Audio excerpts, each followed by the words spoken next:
sur la sécurité sociale. Mais la CFDT, elle n'accompagne aucun recul.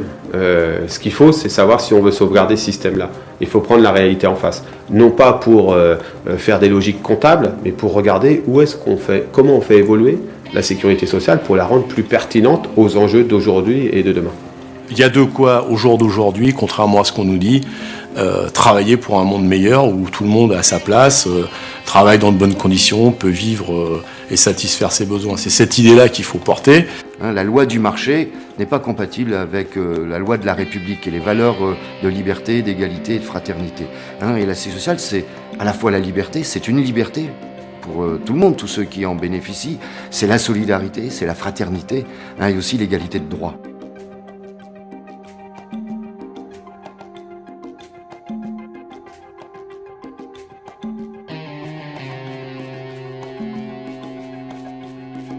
En fait, il faut juste poser la question essentielle, qui est celle du partage des richesses. Et surtout, raconter cette histoire de manière à montrer à tous que ça a été possible et que c'est encore possible.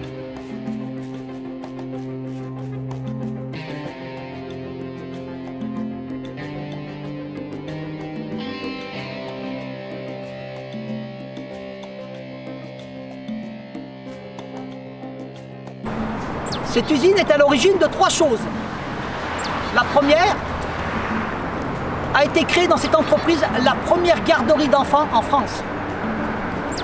La deuxième, c'est ici le 13 avril 1913 qu'a été créée la Fédération de défense des agriculteurs.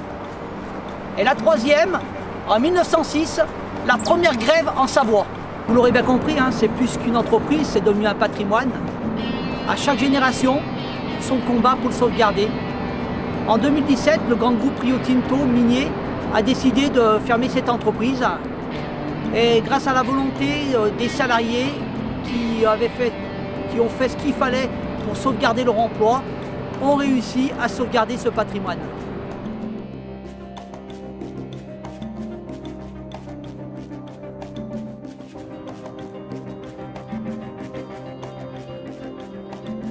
Le bâtisseur de la sécurité sociale, qui est aussi à l'origine de la généralisation des retraites.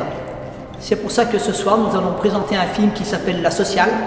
S'en suivra juste derrière un débat avec l'intersyndicale où nous répondrons aux questions concernant la future réforme de ce gouvernement.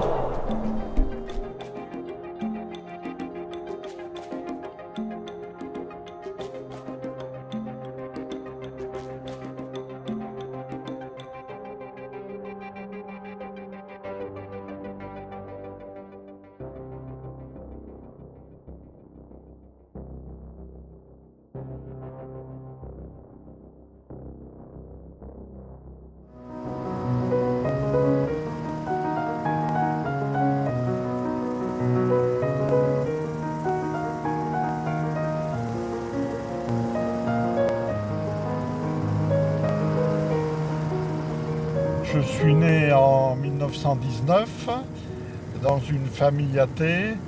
Mon papa était un socialiste révolutionnaire et il s'occupait beaucoup de la politique. Grande capacité du mouvement ouvrier à gérer. C'est ça qui est insupportable pour une classe dirigeante. C'est pas d'abord qu'elle doit refiler des sous. Son problème, c'est pas le porte-monnaie. Son problème, c'est le pouvoir. Or, ce qui se joue en 1946, c'est la démonstration de la capacité de pouvoir du mouvement ouvrier. Première grosse attaque contre la démocratie sociale, le début d'une longue série en 1967. La réforme de 1967 est la première grande réforme des ordonnances 45. C'est une réforme qui se fera par ordonnance et qui va reprendre 2 propositions du texte de 51 du patronat. C'est séparation des risques. Chaque risque doit être séparé et géré indépendamment du risque, alors que l'ordonnance 45, au contraire, c'était une unité.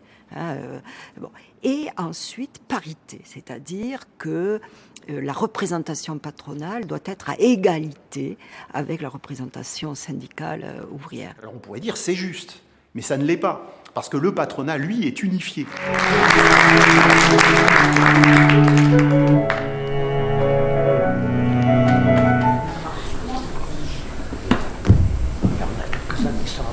Merci d'être venu. Donc, je vais me présenter.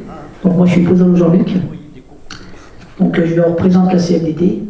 Donc, avec quelques mandats, je suis responsable des unions départementales d'Albertville et de Moutier. Et je suis aussi le secrétaire général adjoint du syndicat Chimie Énergie 1 de Savoie. Voilà. Donc, ça fait plaisir d'avoir un peu de monde et on va répondre à vos questions. Je vais passer la main à la CGT. Je te laisse te présenter. Oui, donc Eric Granata, donc pour la CGT Savoie, et puis j'ai prévu une petite intervention. Renée Laurent, présidente des retraités de Force ouvrière. Attention, il ne faut pas être ensemble. Jean-Luc Van der Linden pour la Confédération nationale du travail. Passons à la lutte jusqu'au retrait du projet de loi retraite du gouvernement. L'intersyndicale propose de mettre notre nation à l'arrêt à partir du 7 mars.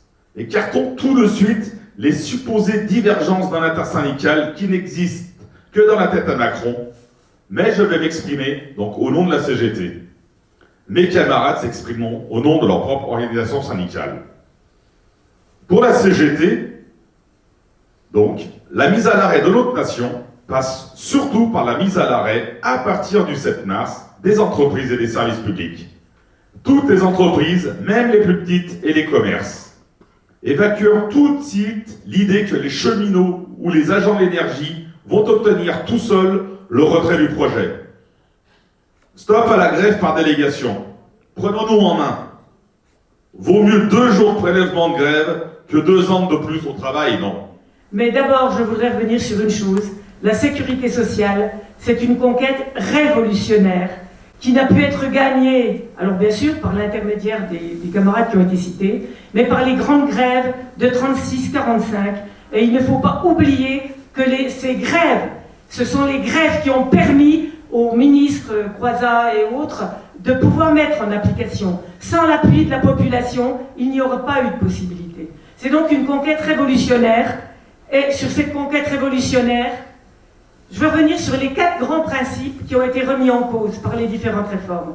La gratuité complète des soins médicaux. C'est ça, la sécurité sociale. Ensuite, la gestion de la sécurité sociale par les seuls responsables des salariés. On vous a expliqué dans le film ce qui s'est passé. Ensuite, la gestion de tous les risques par une caisse unique. Ça, c'est fondamental parce qu'aujourd'hui, c'est détruit. La création du 5e risque, par exemple, pour les personnes âgées, c'est la mise à l'écart des retraités, enfin des personnes âgées et des handicapés de la sécurité sociale. Et ensuite, le financement par les cotisations sociales sur les salaires. Et surtout, les résistants étaient encore armés.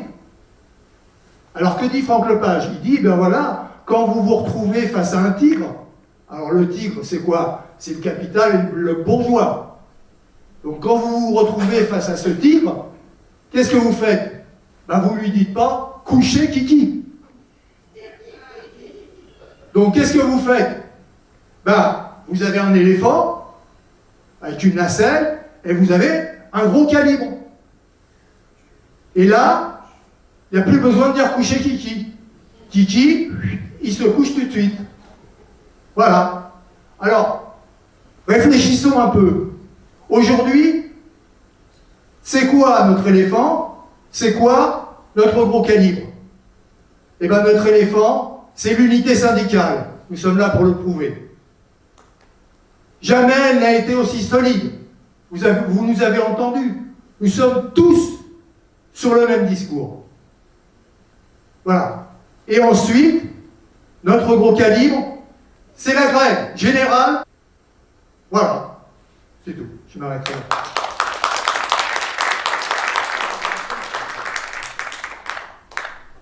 Moi, j'ai plus rien à dire. Oui, tout a été dit.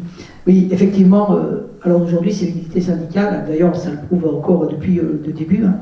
D'ailleurs, Dominique est là pour en parler, puisque on est sur le pied de guerre à chaque manifestation, tous les deux devant, et on va braver le pavé. On a montré Albertville, alors je ne vais pas rappeler tout ce qui a été dit, mais simplement pour dire, on a pu montrer en Savoie, et surtout entre Albertville et Moutier, qu'on était un des seuls départements à l'heure d'aujourd'hui où en fait on est en constante progression. Alors moi, la seule chose que je peux dire, c'est que vous avez tous à un moment donné des réseaux sociaux, tous un petit contact à droite à gauche, et demandez-leur, des plus petits aux plus grands, de venir avec nous, entre autres le 7. On sera à Albertville à la gare à partir de 10h du matin. Et surtout, sans oublier que la seule chose qu'on a besoin demain, c'est des étudiants. Pourquoi? Parce que à chaque grève qu'il y a eu, c'est les étudiants qui ont fait basculer les mouvements, de par les blocages qu'ils sont capables de faire.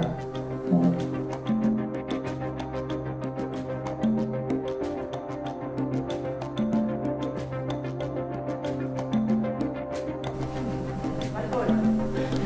d'autres questions?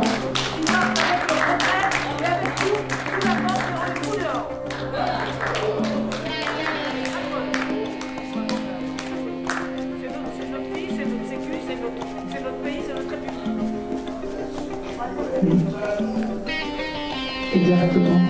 S'il n'y a pas de questions, je vous remercie d'être venu. Au 10.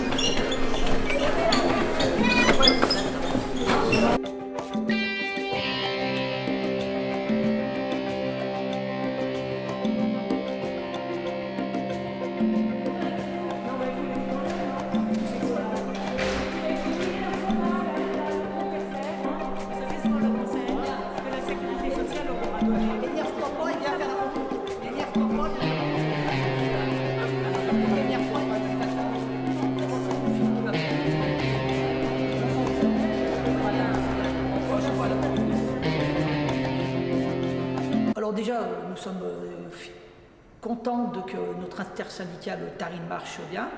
Nous avons en intersyndicale décidé le 7 mars de se rejoindre à Albertville, place de la Gare, pour un défilé, si on peut dire ça comme ça, une manifestation, à 10h. Ensuite, à partir de 14h, nous serons à Chambéry, donc palais de justice, pour une plus grande manif encore départementale, parce que la Maurienne ne va pas défiler aujourd'hui, mais nous rejoint. Un quart est organisé pour venir à Chambéry. Ça va être énorme, encore plus que les journées précédentes. Voilà. On continue parce que le 8 mars, journée internationale de lutte pour les droits des femmes, dès 10h le matin, manifestation interprofessionnelle et intersyndicale à Aix-les-Bains. Et donc à 14h, nous serons à Albertville, à l'hôpital, pour un rassemblement pour les droits de la femme. Voilà. Donc, et cette journée se terminera à 18h par une manifestation aussi à Saint-Jean-de-Maurienne, sachant qu'à Chambéry aussi, des actions sont organisées en lien avec les associations féministes.